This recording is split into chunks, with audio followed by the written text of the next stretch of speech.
Breiner.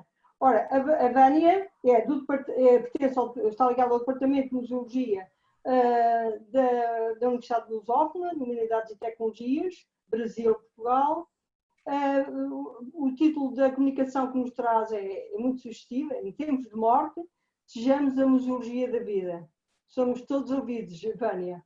Ora, a Vânia é doutora em museologia pela Universidade de Lusófona, de Humanidades e Tecnologias, em Portugal, mestre em antropologia pela UFPE, especialização em economia da cultura, fotógrafa e jornalista, professora convidada de pós-graduação em museologia da Universidade de Lusófona, de Humanidades e Tecnologias, investigadora da Cátedra Unesco, também o LHT, em Educação, Cidadania e Diversidade Cultural, em Portugal, e investiga memória, património, contemporaneidade e sociomuseologia, direitos humanos e globalização. Eu quero dizer que já tive o grato prazer de estar e de conhecer a Vânia, muito prazer em voltar a ver a Vânia, a rever a Vânia. E então, de que é que nos vai, sinteticamente, falar a comunicação da Vânia?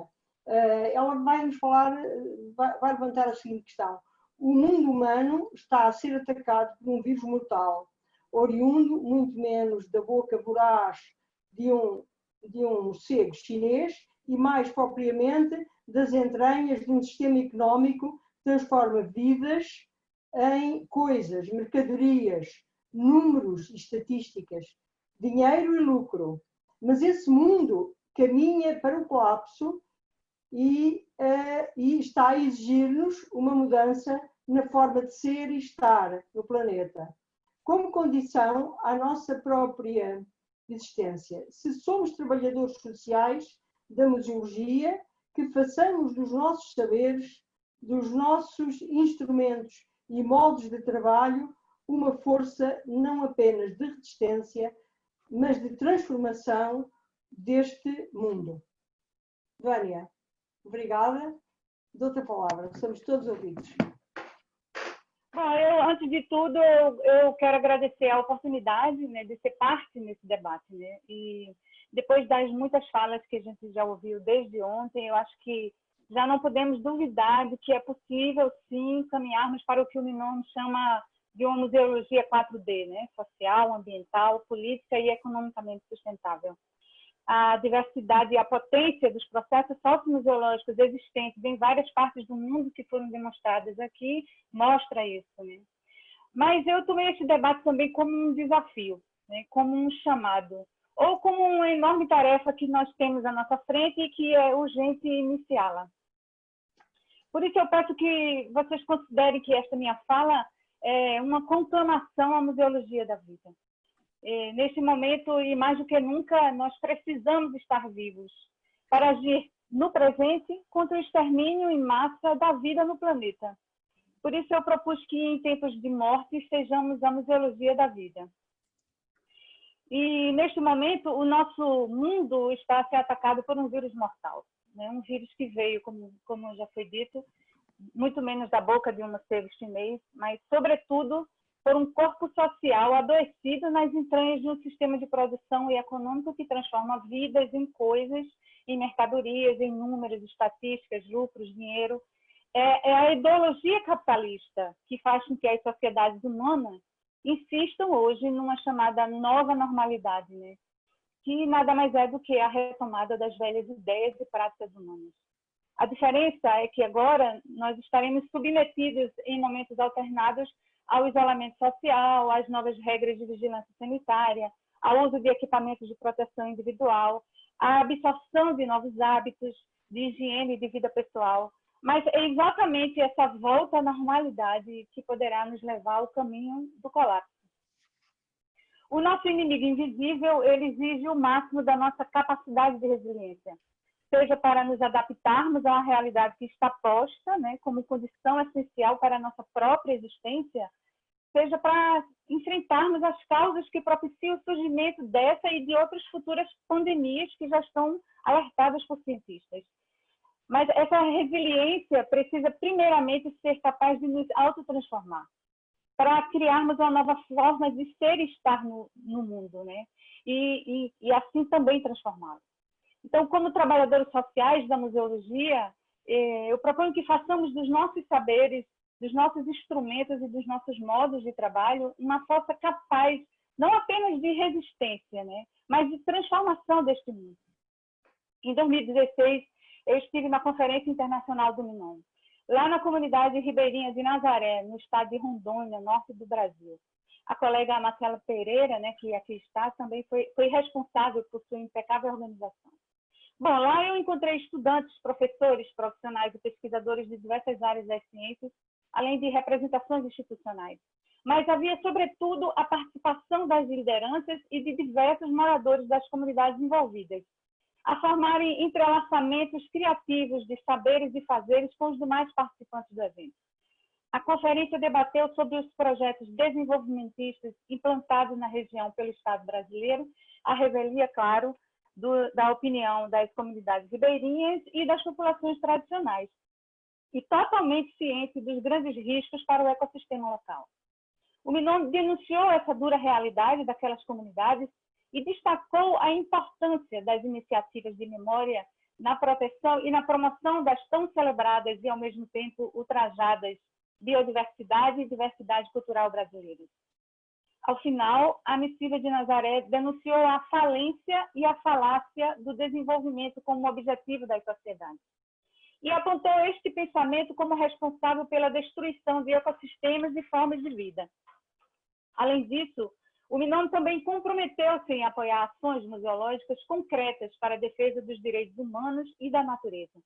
A missiva ratificou a ideia de uma museologia integral, proposta pela Declaração da Mesa Redonda de Santiago, evidenciou a função social do museu, né, e reafirmou os pilares básicos do Ecomuseu e do Museu Comunidade, território, patrimônio, comunidade, atribuídos pela Declaração de Quebec, e incorporou a ideia ecossistêmica de valorização da unidade natureza-humano e, igualmente, da relação indissolúvel das categorias território, patrimônio e comunidade, contidas na Declaratória de Oaxtepec. Reforçou a ideia de uma museologia ativa ou ativista a serviço da consciência crítica das comunidades e comprometida com a transformação do presente, como está contida na Declaração de Caracas.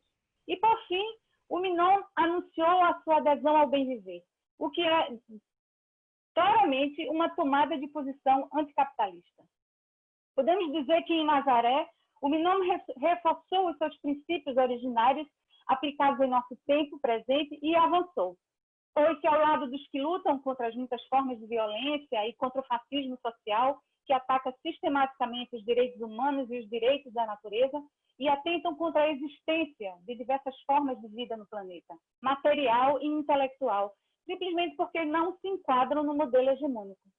Com esta tomada de posição, o MINOM reafirmou a sua importância política enquanto um movimento social museológico comprometido com a vida, seja do ponto de vista político, poético, ético e estético, e por isso mesmo anticapitalista, contra-hegemônico, decolonial e ecossistêmico.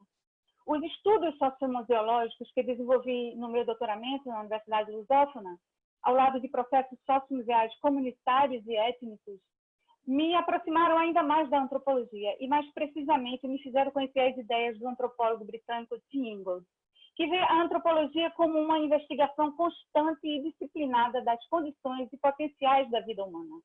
Para ele, a antropologia não terá qualquer sentido em sua existência se não estiver entrelaçada à vida. Algo parecido com a ideia de que não podemos conceber uma sociomuseologia ou um movimento social museológico desentrelaçados da cultura viva, né? Como há tempos nos diz de Varrine, iluminado pelo mestre Paulo Freire. Nem da vida vivida, né? Como Valvisa Russo ensinou a toda uma geração de museólogos e museólogas no Brasil. Sem a primordial relação orgânica com o contexto social que lhe dá vida, nenhum movimento ou processo social museológico terá bom termo, como nos diz o professor Mário Moutinho. E a museologia da dinâmica da vida é, no meu entendimento, uma provocação mário-chaviana, para afirmar a ideia de que não nos basta estar vivos, precisamos estar em constante movimento de transformação. Para isso, a professora Judith Primo nos desafia a fazer das memórias do social as nossas armas para a transformação de toda a vida presente. Esse encontro entre antropologia e museologia fez da vida a linha condutora dos meus estudos e pensamentos. A partir da ideia de que a sociomuseologia deve buscar estudar as condições e possibilidades de uma museologia a serviço da vida, agreguei às minhas investigações as contribuições de estudiosos da antropologia contemporânea, que, resguardadas as diferenças epistemológicas na abordagem de cada um deles sobre o tema, me ajudaram a pavimentar o caminho da ruptura dos limites impostos pelo pensamento moderno ocidental. Percebi que a clássica divisão natureza-cultura tem servido tão somente para que o sistema econômico imperialista reforce a visão antropocêntrica e produza uma relação mecânica de dominação humana sobre a natureza. É importante lembrar que o conceito de humano nem sempre foi universal, pois já excluiu povos originários, os povos negros e até as mulheres. Já o pensamento ecossistêmico percebe os seres vivos como um todo integrado, onde seus problemas são interligados e, portanto, são ainda mais complexos, e suas soluções devem ser igualmente sistêmicas. E é neste mundo que estamos a viver, o mundo dos animais coisa, do neoextrativismo e das monoculturas, da comoditização de ecossistemas vitais para a sobrevivência humana e do pensamento único sobre um futuro inexorável. É neste mundo e é neste tempo que é agora que eu proponho utilizarmos o pensamento ecossistêmico para nos auxiliar a pensar as realidades locais e as suas diversas subjetividades, mas sem nunca dissociá-las dos grandes problemas da humanidade e do nosso planeta. Nas minhas andarilhagens de campo, percebi que essa perspectiva ecossistêmica já está contida nos saberes e práticas de diversos processos sociomuseais brasileiros, notadamente dos povos indígenas e dos povos das religiões de matriz africana. Hoje eu estou convicta de que eles têm muito a nos ensinar. E, por fim, um conhecimento museológico engajado à vida deve colocar-se frontal à clássica divisão natureza-cultura e propor uma efetiva mudança em nossa forma de olhar, pensar e atuar frente aos desafios do mundo.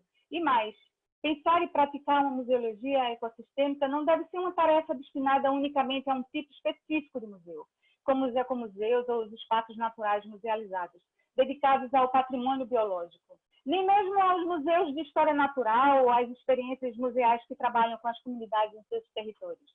Este é um desafio e uma tarefa para todo o campo museológico, no qual eu me incluo. Muito obrigada.